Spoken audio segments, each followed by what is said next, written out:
So now your backswing, right? This is the second fundamental of your driver swing. It'll be just important as your setup, and it'll be just important as your downswing. So let's get to your backswing. Now, super simple. I'm gonna put a ball on the tee just so it's ready. Your backswing, just to reiterate a couple things I said before, is the part of the swing where you create your power, right? You don't create your power in the opposite direction. You don't want to be coming up fast, right? Because that'll lead to you losing control. What I like to do is almost like a Colin Morikawa swing, where you come up slow, conserve your energy, and then you can come down and through quicker, right?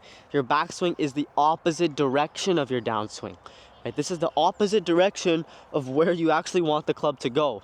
What's the need of taking the club up super fast when you're gonna have to come down super fast anyway, okay?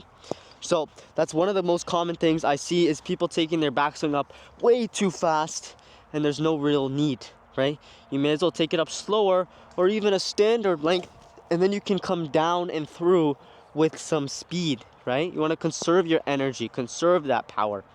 Now, to reiterate some stuff that I said in the setup video, right? We're set up, we're good. We have our setup from the last video.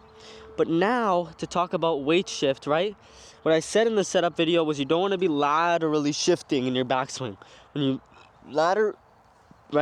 laterally shift in your backswing, what it'll lead to is staying on your back foot and then scooping or lifting up, and it'll lead to that thin shot that we all know and hate, okay?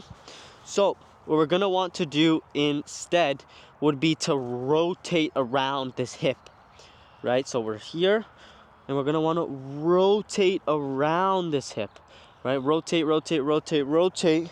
So I'm rotating and loading this hip on this right side, so I'm able to shift with my head and my chest still behind the ball, and come down with that upward angle of attack and give myself that positive attack angle, okay? So the next thing with our backswing is different planes, okay? I see a lot of people in their backswing either come out too far out, okay? They come out too inside the plane, right? When you come out too inside the plane or too far out, right? Either or, it'll lead to you like this, either coming too far inside, or it'll lead to you coming over the top to over the top again, which will lead to that slice, okay? Same thing with the inside, right? What will happen is if we come in from the inside, we'll want to come in from the top, and we'll be like, oh, why did we slice it, right? You want to always check in your backswing, right? A thing that I really like to do here would be to start my swing with my shoulders, right? Shoulders and a slight hip hinge, right? So slight hip and shoulder hinge, boom, check.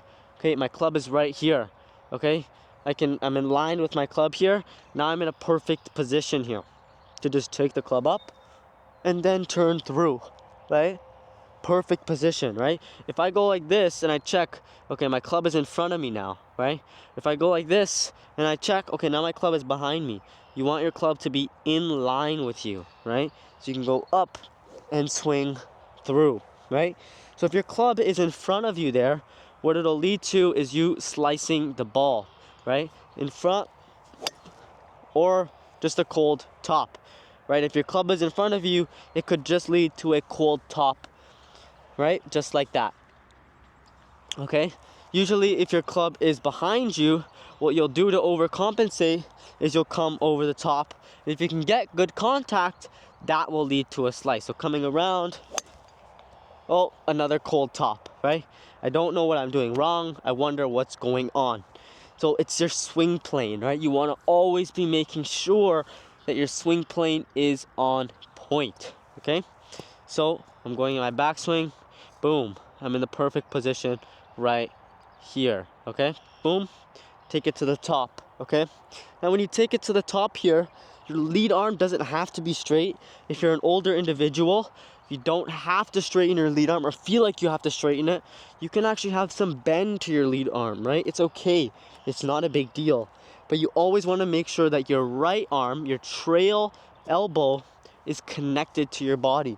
You want to feel this connection here, because right when it disconnects here and you're swinging like a baseball, it'll lead to a ton of inconsistencies like a slice, okay? So when you're going in your backswing again, okay, plane is good. Coming up to the top, connected. I'm connected right here. My hands are in a good position, right? I'm also not over swinging, right? If I'm over swinging here like John Daly, what will happen is you'll have a lot of room to catch up. If you're comfortable with the overswing and it works for you, you wouldn't probably be watching this video. So skip over that, okay? What I want you to do instead is feel, you can even feel shorter, but you can even come straight here to parallel, or you can go straight to where your club is parallel, or you can even do a little half swing, right? Half swing and come down. Look at John Rahm, right? There's players like him, we don't teach his swing, but they go like this and they're able to have so much force with their hips that they can just come through and strike the ball amazingly, okay? So if we put those setup tips and backswing tips together, what we'll achieve is, okay, good stance, good everything. Now we come to the back, swing plane looks good. Come to the top, lead arm is good. My chin is on my shoulder here. You don't have to rotate all the way, but if you're younger, I would definitely recommend it. Now my chin is to my shoulder here. My right arm is connected, or it feels connected at least. It doesn't have to be, just don't have it out, okay? Now I can come down and through. We'll talk more about the downswing, the follow through, and impact positions in the next 3 parts. But let's just feel and see what this backswing creates for us.